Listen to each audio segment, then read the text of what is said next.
Bienvenue dans l'émission Présence protestante, au micro Georges Quenon. Nous voici le premier samedi de juillet, nous entrons donc dans le temps des grandes vacances, un temps de détente, l'occasion de faire d'autres activités, de s'ouvrir vers d'autres horizons et pourquoi pas nous ouvrir à la lecture, à des livres de spiritualité. Pour nous donner des idées, nous recevons M. Vincent Beckers, secrétaire général de la Société biblique francophone de Belgique. Monsieur Beckers, bonsoir. Bonsoir. Dites-nous tout d'abord ce qu'est la Société biblique, pourquoi est-elle là et pour quel but? Elle est là justement pour donner l'envie de lire la Bible. Je dirais que c'est dans son ADN premier. La Société biblique belge fait partie de l'Alliance biblique universelle qui regroupe donc près de 150 sociétés bibliques dans le monde qui ont toutes le même élan, le même motif d'activité et de partage qui est de faire connaître la Bible, d'inviter le lecteur vers la Bible, de lui permettre d'y avoir accès. Le slogan, je dirais, entre guillemets, c'est mettre la Bible à la portée de tous, qui est un slogan très simple, qui veut dire à la portée de tous dans le sens de l'économie du chacun, dans le sens du langage de chacun, du goût de chacun et des langues aussi de chacun, puisque chaque société biblique dans son pays est responsable, je dirais, de la mise à disposition de la Bible dans toutes les langues que l'on parle dans le pays, ce qui en Belgique est une fameuse affaire. Oui, et puis j'ai même vu, on va un peu explorer votre site avec toutes les propositions que vous faites, mais il y a le Nouveau Testament, bien sûr, en grec. Oui, il y a la Torah en hébreu et donc il y a beaucoup. À la fois, vous avez des livres pour les enfants, des livres de coloriage, et puis vous avez des livres plus pointus de théologie et de vulgarisation aussi. C'est vraiment l'idée, ça rejoint ce que je viens de dire, c'est-à-dire l'idée de mettre la Bible à portée de tous, ça veut dire rencontrer chacun dans son attente par rapport à ça. En effet, ça peut être les enfants. Je veux dire, l'activité d'éditeur de la Société biblique est, je dirais, le motif premier de la mise à disposition, c'est-à-dire on édite la Bible en français dans la plupart des traductions existantes, et à partir de là, sans s'éloigner du principe faire découvrir la Bible, on édite aussi du coup et on distribue toutes sortes d'ouvrages qui vont en effet toute génération et pour des intérêts divers. Ça peut être la découverte à partir des tout petits. On a édité il y a quelques mois un bouquin fabuleux qui s'appelle la Bible pour mon bébé et qui est en effet une Bible pour le bébé avec ce principe de l'illustration noir et blanc très contrasté, ce principe Montessori comme ça, donc vraiment pour le bébé. Et puis pour les enfants, les histoires à raconter, bien sûr, on ne peut pas quitter ça. Puis des ouvrages qui vont toucher l'adolescent dans son questionnement, l'adulte, et y compris donc jusqu'à celui qui veut étudier de manière très pointue la Bible, ses sources, son origine. Alors, vous êtes des éditeurs libraires ? Oui, les deux, je dirais. Alors, les éditeurs, il y a un bonheur dans l'édition qui est de penser la chose dès le début. En effet, Biblio, qui est la marque commerciale de la Société biblique belge, mais aussi donc est un partenariat des sociétés bibliques francophones, donc France, Suisse, Canada francophone, Liban et Belgique. Ça, c'est, je dirais, ce qui permet de continuer une activité qui est très productive, avec des dizaines de nouveautés par an qui vont donc de l'outil d'étude à la Bible, dans ses nouvelles traductions éventuellement. Ce qui veut dire aussi que c'est le processus complet. On pense un produit, on le réfléchit ensemble, s'il y a traduction, il y a chantier de traduction, s'il y a illustration, il y a des illustrateurs, s'il y a écriture, il y a des auteurs, etc. L'idée vraiment d'aller jusqu'à la proposition du livre et d'entrer dans cette étape suivante que moi j'aime beaucoup, qui est le libraire, si on considère que le libraire, c'est à la fois le lieu d'une librairie, donc le lieu d'accueil, de partage et d'écoute, et à la fois le libraire qui est cette personne qui va permettre de aller à la rencontre d'un choix qu'on veut faire. Si quelqu'un dit « je veux une Bible », dire « je voudrais une Bible », ça ne veut rien dire, sauf l'envie et le désir. Voilà, laquelle ? Qu'est-ce qu'on veut faire avec ? Que voulez-vous ? Est-ce que c'est la première fois ? Est-ce que c'est pas la première fois ? Et ce temps-là est un temps vraiment très, très précieux, quoi. Il y a un vrai bonheur à ça. Être libraire, je dis donc être éditeur pour proposer quelque chose et être libraire pour inviter à ce quelque chose. Alors, on va un peu visiter cette librairie. On va passer de rayon en rayon. Et je suis notamment attiré par un titre, Commencement, l'homme qui marchait au bord du lac. Oui, alors ça, j'aime beaucoup ce projet. C'est tout nouveau. C'est un projet qu'on a abouti très récemment. Donc c'est un évangile de Marc au format magazine. C'est ça. Ça n'a pas du tout l'apparence d'une Bible avec les Du chapitres, avec les versets. C'est ça, il n'y a même plus de numérotation. Voilà. L'idée était de se dire, est-ce qu'on peut proposer un récit, la puissance du récit de cette trajectoire de Jésus, mais d'une façon différente.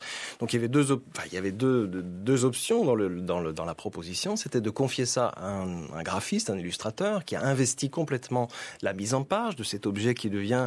C'est un évangile de Marc, finalement, qui se présente, comme vous l'avez dit, avec un titre qui n'est pas évangile de Marc, donc qui permet d'ouvrir une porte à tout qui se dirait ouais mais non évangile j'ai pas envie de lire ça. C'est ça. Et plutôt de lui dire écoute voilà c'est l'histoire de cet homme qui est marché au bord du lac, ce commencement des choses, c'est un récit passionnant. Voilà, lisons-le comme un récit.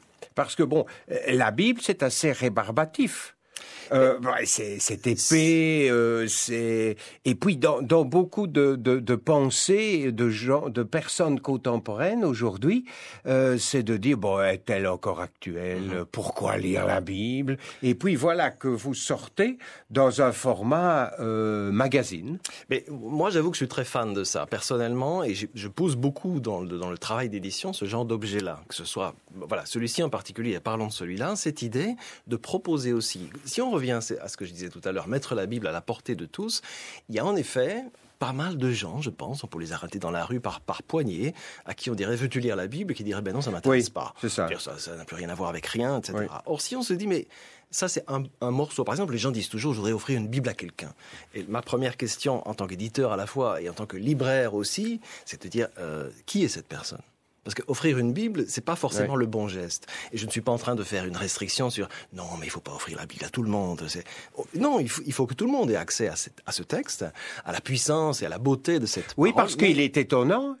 Il est étonnant, ce texte, et bouleversant à la fois. Oui. On a tellement de préjugés, je pense, sur la Bible, qu'on ne se laisse plus séduire par le texte. Voilà. Et ce genre de proposition, c'est dire, écoutez, en fait, le texte n'a rien à voir avec l'a priori. Laissez-vous toucher par ce texte. Le texte, il est magnifique. Il est pour vous. Il est tout à fait pertinent. Il a cette force d'un vrai grand récit. Donc, au moins ça. C'est une sorte d'invitation. Quand je dis une porte ouverte, moi j'aime bien cette idée-là, autant pour les enfants que pour les jeunes que pour les adultes.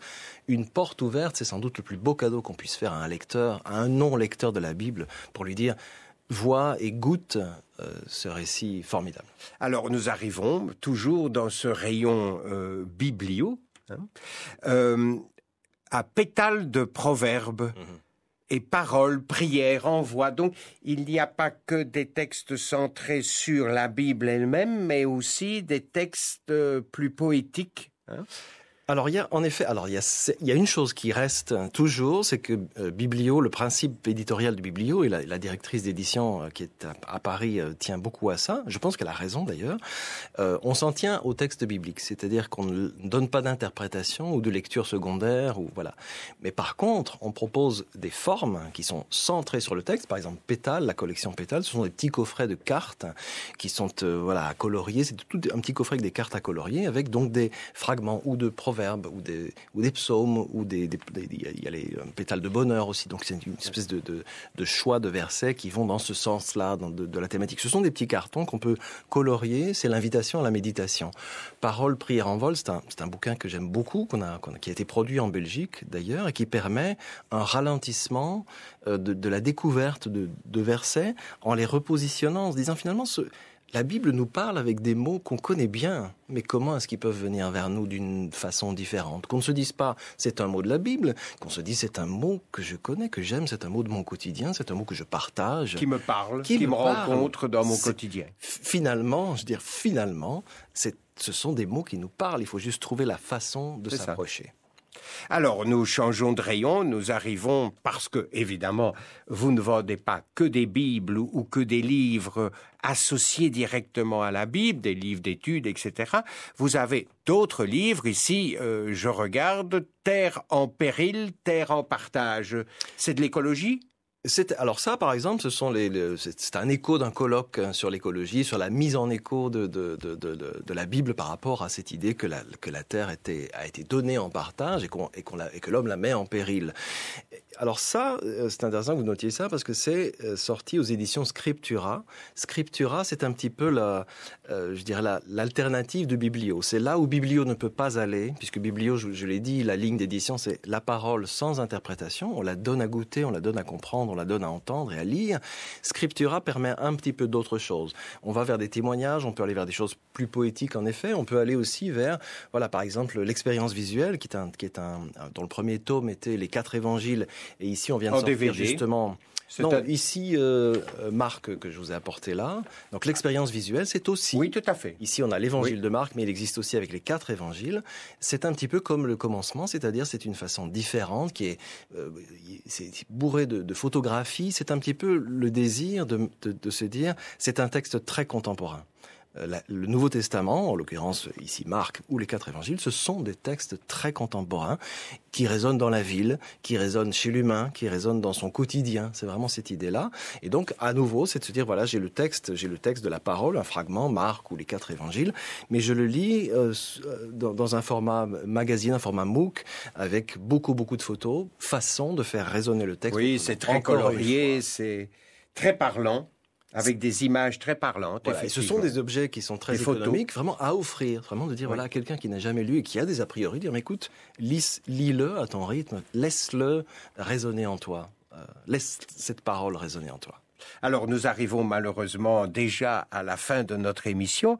Il y aurait encore beaucoup de choses à dire et nous invitons vraiment les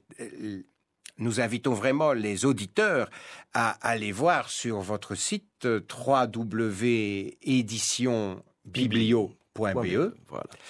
Et on redira ça à la fin de l'émission. Mais est-ce que vous-même, vous avez un coup de cœur pour un livre ou pour quelque chose ? Alors, on n'a pas le droit de dire de répondre 2 quand Plusieurs. on dit 1. Alors, j'ai un coup de cœur très rapidement qui est le coffret de DVD des 4 évangiles, qui est une vraie expérience, c'est-à-dire que c'est pas un film. Alors, c'est-à-dire, c'est le langage du cinéma, les images sont somptueuses, on a l'arrière-plan d'une action, on voit Jésus agir. En fait, on voit... Ce qu'on entend, c'est le texte de la parole qui est lue, donc il n'y a pas de dialogue inventé, il n'y a rien inventé. C'est la parole qui est lue, et on voit la chose s'animer. On voit il y a des paysages somptueux, des actions, il y a un arrière-fond d'une langue qui pourrait être de l'araméen. Il y a une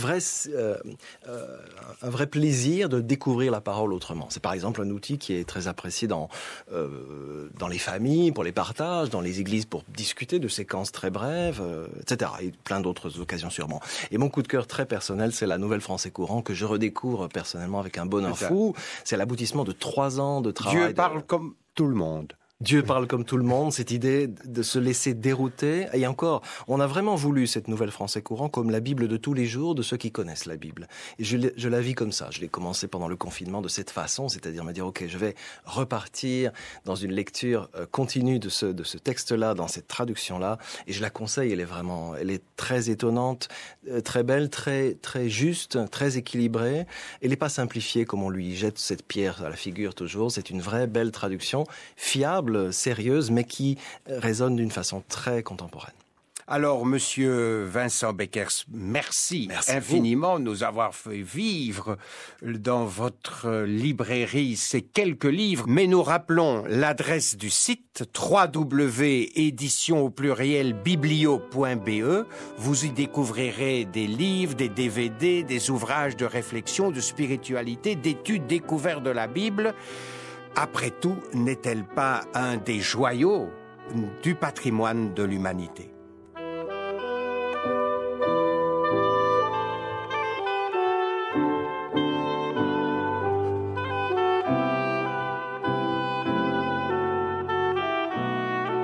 Vous pouvez réentendre aussi cette émission sur Ovio et sur notre site de l'Association protestante de radio-télévision www.aprt.be. Belle soirée sur la première et à samedi prochain.